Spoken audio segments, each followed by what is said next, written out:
पाहू आपण converse, inverse and contrapositive.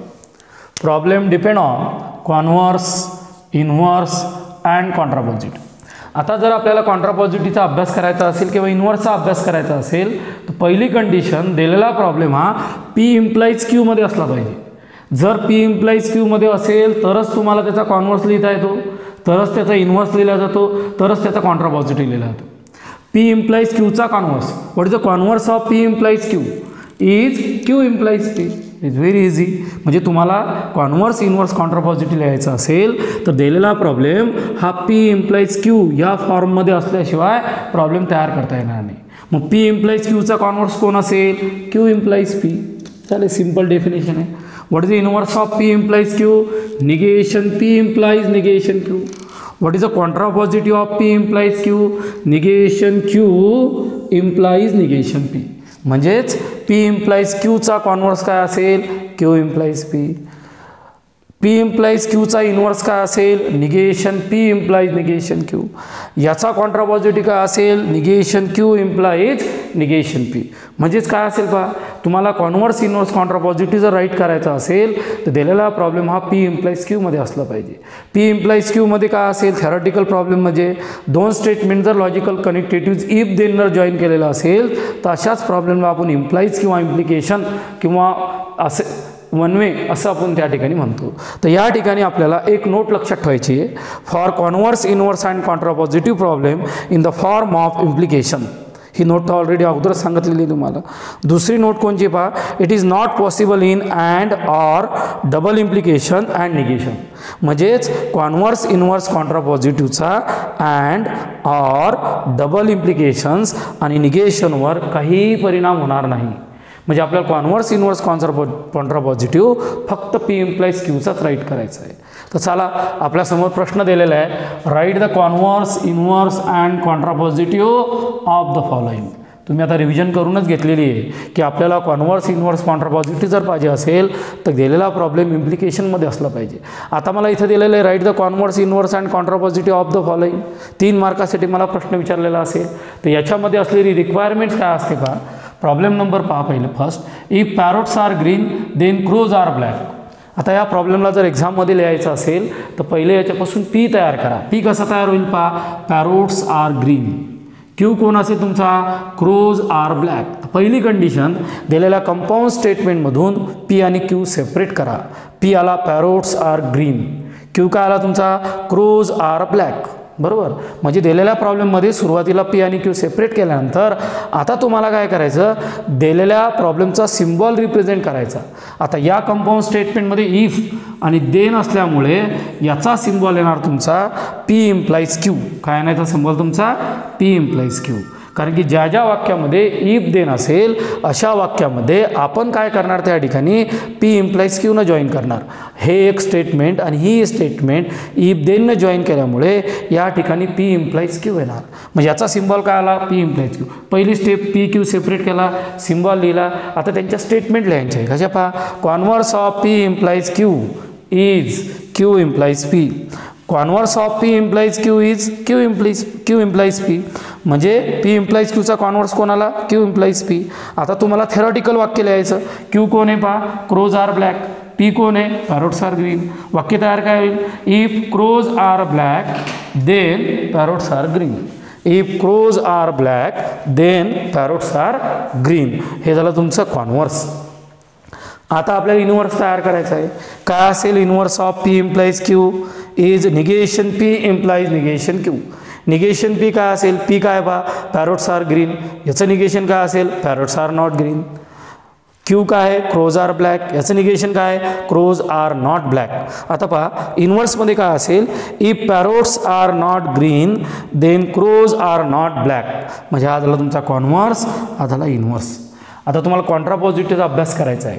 पहिले तुम्ही कॉन्ट्रापॉझिटिव्हचा सिम्बॉल लिहायचा आहे. नेमका कॉन्ट्रापॉझिटिव्ह काय असतो? Contrapositive of P implies Q is negation Q implies negation P. म्हणजे सुरुवातीला कोण येणार? Negation Q. निगेशन Q पहा, लॉजिकल कनेक्टिव्हिटीज कोण आहे? इम्प्लाइज. इथं काय येणार? If crows are not black then parrots are not green. If crows are not black then parrots are not green. म्हणजे तुम्ही काय शिकले या प्रॉब्लेममध्ये? कॉन्व्हर्स, इनव्हर्स, कॉन्ट्रापॉझिटिव्ह डेफिनेशन आणि एक एक्झाम्पल. यावर्षीच्या एक्झाममध्ये मार्च 2020च्या एक्झाममध्ये हा प्रश्न विचारला होता तुम्हाला 3 मार्कासाठी. Write the converse, inverse and contrapositive of if a sequence is bounded then it is convergent. म्हणजे या ठिकाणी तुम्हाला हा प्रॉब्लेम विचारला होता. या प्रॉब्लेमचा तुम्हाला कॉन्व्हर्स, इनव्हर्स, कॉन्ट्रापॉझिटिव्ह लिहायचा होता. 3 मार्कासाठी यावर्षीच्या बोर्डच्या एक्झाममध्ये हा प्रश्न विचारला होता.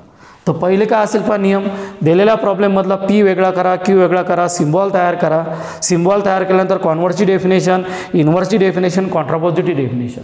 बरेचसे मुलं घाईघाईत काय करतात, फक्त converse of P implies Q लिहितात, थेरॉटिकल लिहित नाही. काही मुलं थेरॉटिकल लिहितात, सिम्बॉलिकल लिहित नाही. त्याच्यामुळे मुलांचे बऱ्याच वेळेस मार्क जातात. तर या प्रॉब्लेमची कंडिशन अशी असेल, तुम्हाला सिम्बॉलिकल, थेरॉटिकल दोन्ही रिप्रेझेंट करायचं आहे. तर पहा या प्रॉब्लेममध्ये पहिले पी काय असेल, सिक्वेन्स इज बाउंडेड. क्यू काय असेल, अ सिक्वेन्स इज कॉन्व्हर्जंट. याचा सिम्बॉल काय असेल तुमचा, पी इम्प्लाइज क्यू. आता आपल्याला याचा कॉन्व्हर्स, इनव्हर्स आणि कॉन्ट्रापॉझिटिव्ह रिप्रेझेंट करायचा symbolically. Converse of P implies Q is Q implies P. आता हे थेरॉटिकल म्हणायचं वाक्य पहा कसं, यामध्ये इम्प्लाइज असल्यामुळे if a sequence is convergent then it is bounded. A sequence is convergent then it is bounded. झाला कॉन्व्हर्स. इनव्हर्स पहा, inverse of P implies Q, negation P implies negation Q. Theoretical कसं असेल, if a sequence is not bounded then it is not convergent. हे असेल तुमचं inverse. कॉन्ट्रापॉझिटिव्हमध्ये काय असेल, पी इम्प्लाइज क्यूचा contrapositive, negation Q implies negation P. या ठिकाणी कसं तयार होईल, अ sequence is not convergent then it is not bounded. असे तुम्हाला एक्झाममध्ये प्रश्न विचारू शकतात. आपल्या PDF जवळपास 10 ते 12 प्रॉब्लेम तुम्हाला दिलेले आहे. सेम प्रॉब्लेम असतील, त्यामधला पी क्यू सेपरेट करणे, सिम्बॉल तयार करणे, converse symbolically, inverse symbolically, contrapositive symbolically, आणि नंतर थेरॉटिकल प्रॉब्लेम लिहायचा. असा तुमचा कॉन्व्हर्स, इनव्हर्स आणि कॉन्ट्रापॉझिटिव्हचा कन्सेप्ट या ठिकाणी असतो. त्या प्रॉब्लेममध्ये कॉन्व्हर्स, इनव्हर्स, कॉन्ट्रापॉझिटिव्हच्या सुरुवातीला आपण डेफिनेशन पाहिल्या होत्या. Converse, inverse, contrapositive is possible only P implies Q.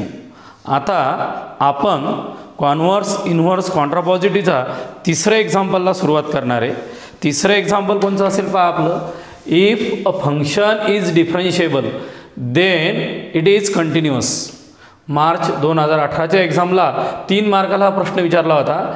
If a function is differentiable then it is continuous.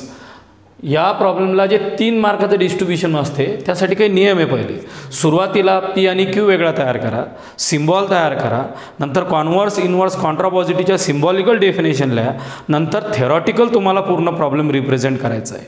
तर चला या प्रॉब्लेममध्ये पी काय असेल, अ फंक्शन इज डिफरन्शिएबल.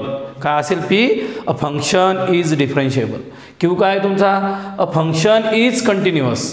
हे तुम्ही सेकंड पेपरमध्ये शिकणार आहे, डिफरन्शिएबल कंटिन्युअस, तिच्यावर आधारित प्रॉब्लेम आलेला आहे. A function is differentiable, a function is continuous. तर आपल्याला लिहायचा converse, inverse, contrapositive. Converse of P implies Q is Q implies P. हा झाला सिम्बॉलिकल फॉर्म. याचा थेरॉटिकल कसा येणार आहे पहा, if a function is continuous then it is differentiable. म्हणजे सुरुवातीला क्यू आला, नंतर पी आला, त्याला आपण कॉन्व्हर्स म्हणतो. म्हणजे if a function is continuous then it is differentiable. आता आपल्याला इनव्हर्स लिहायचा, पी इम्प्लाइज क्यूचाच इनव्हर्स. मग पी इम्प्लाइज क्यूचा इनव्हर्स काय असेल तुमचा, inverse of P implies Q is negation P implies negation Q. आता आपल्याला फक्त काय करायचं, ज्या स्टेटमेंट आहे त्यामध्ये निगेशन पी आणि निगेशन क्यू घ्यायचं आहे. या ठिकाणी तुमचा लॉजिकल कनेक्टिव्हिटी हा इम्प्लाइज आहे. याची सुरुवात तुमची इफ न होईल. If a function is not differentiable, a function is not differentiable then it is not continuous. म्हणजे ज्यावेळेस आपल्याला दिलेल्या प्रॉब्लेमचा इन्व्हर्स लिहायचा असतो त्या इन्व्हर्समध्ये negation P implies negation Q येतो. म्हणजे दिलेल्या स्टेटमेंटचं आपल्याला निगेशन करायचं. आणि इम्प्लाइजमध्ये इफ देन घ्यायचं असते. If a function is not differentiable then it is not continuous. नंतर काय विचारलेलं आहे बा, contrapositive of P implies Q. का असतं contrapositive of P implies Q is negation Q implies negation P. आपण वरतीच वाक्य चेक करायचे पहा. If a function is not continuous then it is not differentiable. म्हणजे तुम्हाला compulsory symbolical form verbal form दोन्ही रिप्रेझेंट करायचे. त्यावेळेस तुम्हाला या प्रॉब्लेमला 3 पैकी 3 मार्क पडतील.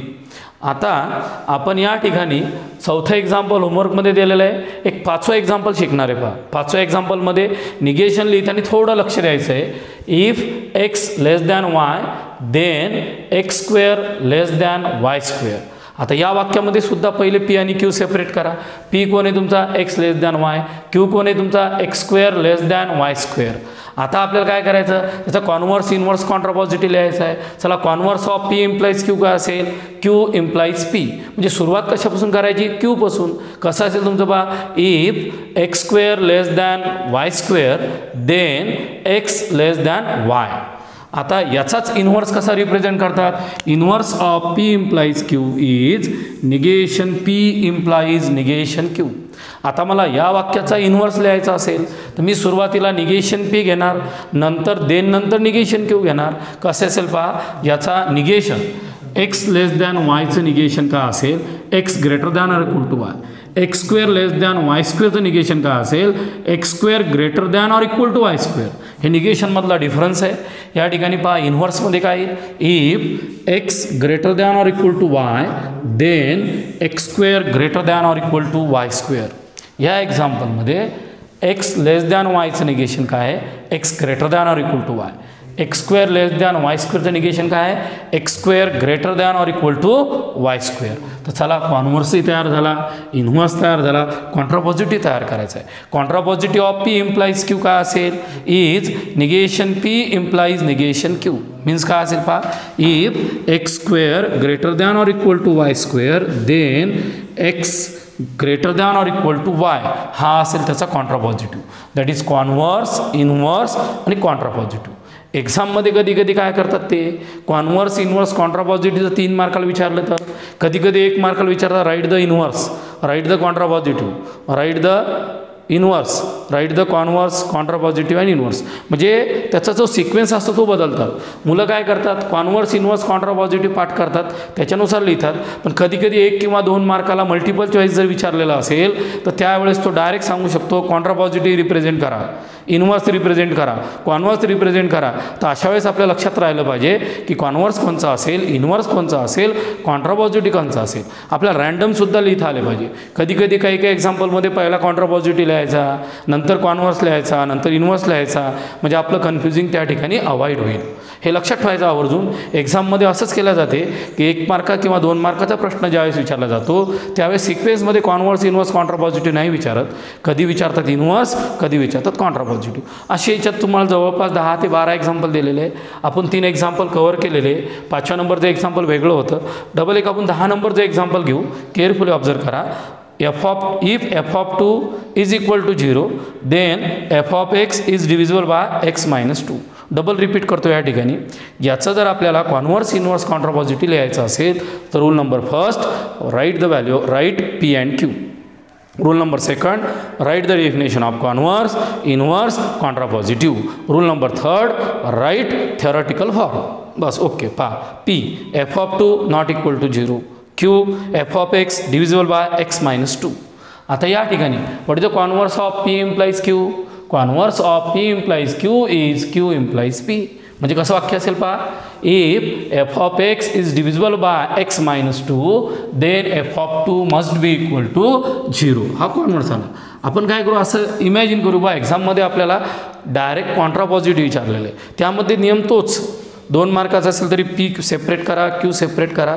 नंतर contrapositive of P implies Q is negation Q implies negation P. आता आपण काय करणार पहा, आपल्याला कॉन्ट्रापॉझिटिव्ह लिहायचं आहे. कॉन्ट्रापॉझिटिव्हमध्ये काय असेल, if f of x not divisible by x minus 2 then f of 2 not equal to 0. म्हणजे काय झालं पहा, याचा जो तुमचं निगेशन आहे ते नॉट डिव्हिजिबल बाय आलं आणि एफ ऑफ 2चं निगेशन काय आलं, f of not equal to 0 आलं. हा आला तुमचा contrapositive of P implies Q. F of x is not divisible by x minus 2 then f of 2 not equal to 0. आपण sequence change केला होता. आता आपण इन्व्हर्स पाहून राहिलो. सुरुवातीला आपण कॉन्व्हर्स घेतला, नंतर कॉन्ट्रा पॉझिटिव्ह, आता इन्व्हर्स. काही वेळेस असंही तुम्हाला विचारू शकतात, त्यावेळेस पहा inverse of P implies Q का असेल, negation P implies negation Q. आता तुम्हाला निगेशन लिहायचं आहे पीचं. पी काय दिलेलं आहे तुमचा पहा, एफ ऑफ 2 बरोबर 0. What is the negation, f of 2 not equal to 0. What is the negation of q, f of x is not divisible by x minus 2. कसं येईल पहा बरं, inverse of P implies q. If f of 2 not equal to 0, then f of x is not divisible by x minus 2. अशा प्रकारे आपण या ठिकाणी पूर्ण एक कन्सेप्ट तयार केला होता. तो होता तुमचा problem depend on converse, inverse and contrapositive. तर विद्यार्थी मित्रांनो, पूर्ण प्रॉब्लेम तुम्हाला नोटबुकमध्ये जसेच तसे लिहून पाहायचे आहेत.